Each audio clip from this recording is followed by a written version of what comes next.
Okay, you guys, thank you for clicking on this video. As you could tell by the title, we're talking about some HASLAB stuff. This is a topic of discussion that has been in the community for a couple years now. You know, since we got Victory Saber, Deathsaurus, Omega Prime, who is coming out later this year.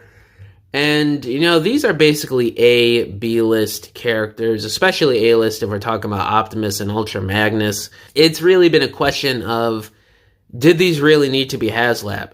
And I'm on the side of, no, I do not think these needed to be HASLAB. I did not back Deathsaurus and Victory Saber because I just didn't have money at the time. I got them on the aftermarket. Once I realized how kind of brittle the plastic is on Victory Saber in hand, in person, I sold that off. I still have Deathsaurus, and I'm waiting on Omega Prime because I did back that. Because I had the money at the time and it was just a good time for me to get a HASLAB, so I did that. In terms of how these things came out, I just don't agree with it. I don't like it. I'm not against HASLABs, but I'm against doing characters that easily could have just been mainline retail releases. And you look at something like a version of Optimus Prime and Ultra Magnus. Right off the bat, A-list characters that everybody loves, great characters that can also combine into one Transformer. So you got two A-listers, some of the main characters and main leaders of the Autobots over the years that can also combine into this big, huge robot and character. Like, that's a huge selling point. I mean, that's an easy sell to retailers, an easy sell to fans and collectors to buy it. So I'm looking at that as an example of, hell no, this didn't need to be a HASLAB. It was just an easy cash grab for Hasbro to up the price because of it being a HASLAB, a crowdfunding thing. And for them to, I don't even know the whole logistics of HASLABs and what it is behind the scenes, obviously, but I don't know. If they did it retail, they would probably have to be commanders. So that's not even $200 there. That's like $180 for the two. But then they charge $250 for the HASLAB. Yes, it's got those stupid stands and vac metal chrome.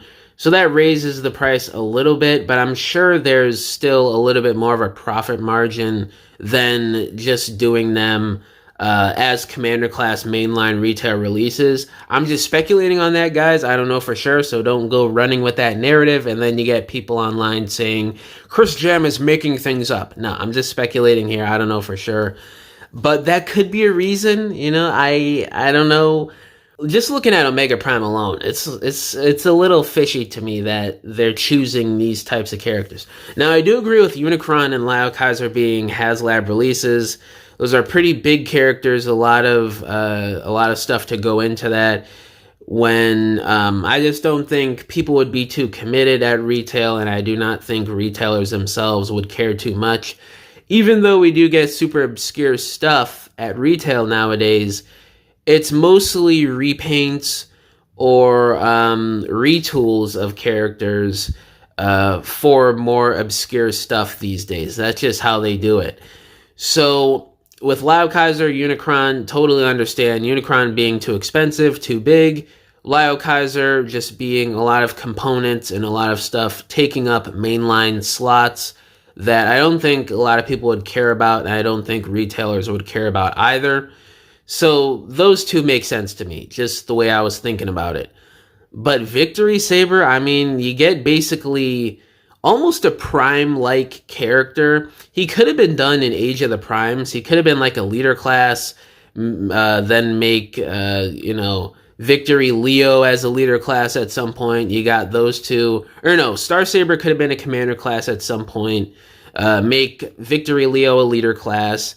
Deathsaurus, I think he could have been a 150 Titan, easy. Get rid of the vac metal chrome that we really didn't need, and you basically have a 150 Titan there.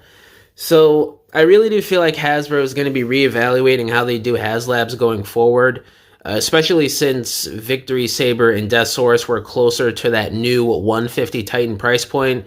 Definitely expect HASLABS being over $200 from now on. I wouldn't expect the 180 price point going forward. Obviously, I don't know for sure. I'm just speculating, but that 180 is very close to 150. So you're just going to get even more pushback from fans. You're going to get less people backing stuff because they're going to be like, why wasn't this just a 150 Titan class mainline release?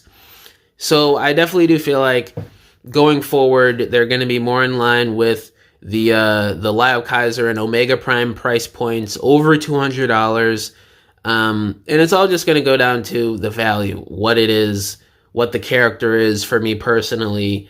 Like, the only HasLab I've backed outright is Omega Prime. I did kind of want Victory Saber and Deathsaurus, but again, I didn't have the money at the time to do so. We're going to have to wait and see on what the next HasLab is, because that's really going to determine where the future lies for Transformers HasLabs. If it's another A-B-list character, it's going to be a weird choice. I don't know how they've been handling HasLabs. Yes, they've been funding. They've been doing well. For the most part, they've been good Transformers, other than, I'd say, Victory Saber, who has a lot of cheap plastic, hollowness, and stress mark issues way too easily for a high-value product like that.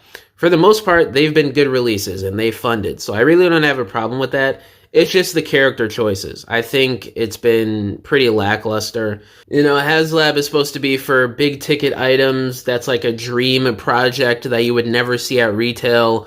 When, let's be real, we could have seen Omega Prime, Deathsaurus, and Victory Saber at retail spread across the next couple years, however they do it with Leader Class, Commander Class, or 150 Titan Class releases.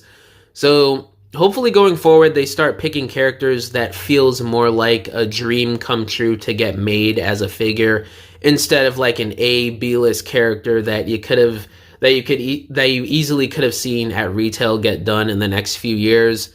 But who knows at this point? We gotta wait and see in the next couple years, or at least next year, for what the HasLab is gonna be. But yeah, let me know down in the comments below. How do y'all feel about how Hasbro has been handling the character choices for Transformers HasLabs the last couple years, besides Lyle Kaiser and Unicron? All my social medias are linked down below, including my email, if you guys want to hit me up about business inquiries, if you want to message me about whatever, or if you want to commission a diorama from me, because I make dioramas for people for their stop motions, photography, or your regular display shelves in your homes. You could either hit me up on any of my social media accounts, or you could just email me and we can work out a deal. But yeah, guys, thank you for watching this video. Catch y'all in the next one. Bye!